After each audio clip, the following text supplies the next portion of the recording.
Umefanya mara naishi na mzee wa wenyewe na ni mzee sana, ako na 68. 68 ataweza kweli? Hakuna kitu anafanya.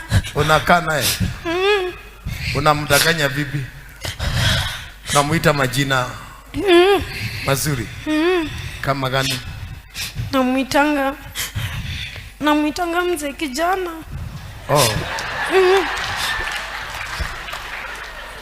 Umefanya mara naishi na mzee wa wenyewe na ni mzee sana, ako na 68.